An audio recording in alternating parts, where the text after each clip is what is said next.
ድንቅ የሆነው የጃፓኖች ጥበብ ውስጥ አንዱ በሽታን ከመፈወስ ይበልጥ ደግሞ የሰውነት የተፈጥሮ ሚዛንን በጠበቀ መልኩ የሚያደርጉበት መንገድ እጅግ ድንቅ ነው። ጃፓኖች አንድን የሻይ ብርጭቆ የዝንጅብል ውህድ በመጠጣት ነው ቀናቸው የሚጀምሩ። እናም በዛሬው ቪዲዮአችን ጃፓኖች አንድ የሻይ ብርጭቆ የዝንጅብል ውህድ በመጠጣት የሚጀምሩበትን ድንቅ ሚስጥር ልነግራችሁ ነው።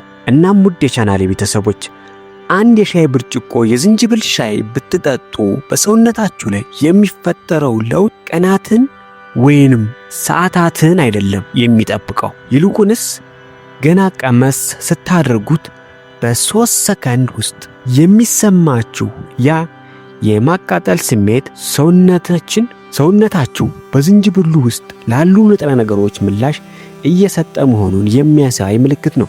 ይህም የደም ዝውውራችሁ በማነቃቃት ብርታታችሁን በእጥፍ እንዲጨምር ያደርጋል ማለት ነው። ልክ የበላነው ምግብ ጨጓራችን አልፈጭ ብሎት ምቾት እየነሳን ሆዳችን ላይ ተቋጥሮ ቁጭ ሲል አንድ የሻይ ብርጭቆ የዝንጅብል ውህድ ስንጠጣበት በሚሳኤል እንደተመታ ነው ብትንትኑ የሚወጣው። ይህም ለስርዓተ ምግብ መፈጨት ያለው አስደናቂ ጥቅምን ያመለክታል።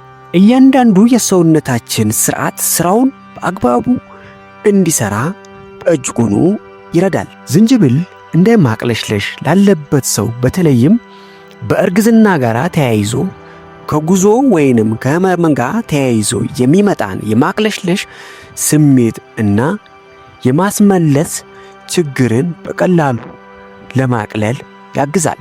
ከዚህም በተጨማሪ እንደ ጉሮሮ ህመም ያሉና ለቶንሲል ያሉ ህመሞችንም እንደ ጉንፋን ያሉ ቀላል በሽታዎችን ለማከም በእጅጉኑ ይጠቅማል ማለት ነው።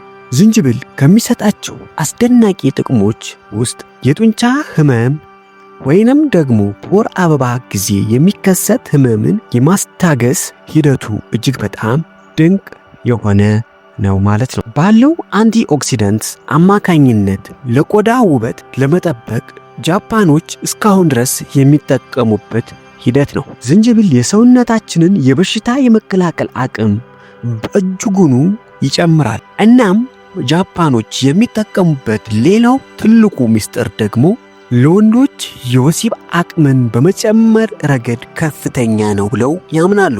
እናም ዝንጅብል በብልት አካባቢ የሚፈጠሩ የደም ዝውውሮችን በእጅጉኑ ጤናማ እንዲሆኑና እንዲጨምሩ በማድረግ የብልት ያለመቆም ችግርን ወይንም የብልት የመልፈስፈስ ችግርን ለማሻሻል ይረዳል። ከዚህም በተጨማሪ ደግሞ የወሲብ ድክመትን ለማቅለል በእጅጉኑ ጥቅም ላይ ይውላል። ዝንጅብል ኃይልና ብርታትን በእጅጉኑ ከመስጠትም ባለፈ ሌሎች የተለያዩ ገጸ በረከቶችን የያዘ አስደናቂ ተክል ነው። ዝንጅብልን ለብዙ መድኃኒቶች በዘመናዊ ዓለምም እንደ ግብዓትነት ተደርጎ እየተጠቀሙት ይገኛሉ። ነገር ግን ዝንጅብልን ብዙ የጤና በረከቶች ወይንም ጥቅሞች ቢኖሩትም አንዳንድ መጠቀም የለባቸውም ተብሎ ወይንም ከመጠቀማችሁ በፊት ሐኪማችሁን ማማከር ያለባችሁ እነሱም ስንመለከት አንደኛ ከፍተኛ የሆነ የደም ግፊት ያለባቸው ሰዎች።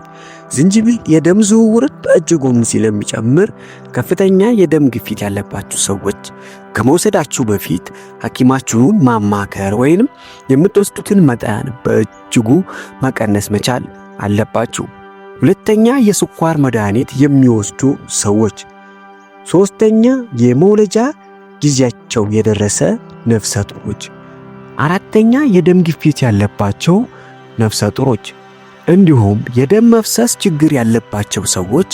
እነኚህ አካላት ዝንጅብልን አብዝቶ ከመጠቀም በመቆጠብ በእጅጉኑ በአነስተኛ መጠቀም ወይንም ደግሞ ከመውሰዳችሁ በፊት ሐኪማችሁን ብታማክሩ እጅግ በጣም ጥሩ ነው።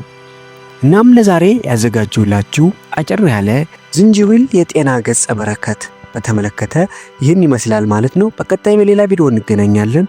እስካሁን አብራችሁ ስለቆያችሁ አመሰግናለሁ።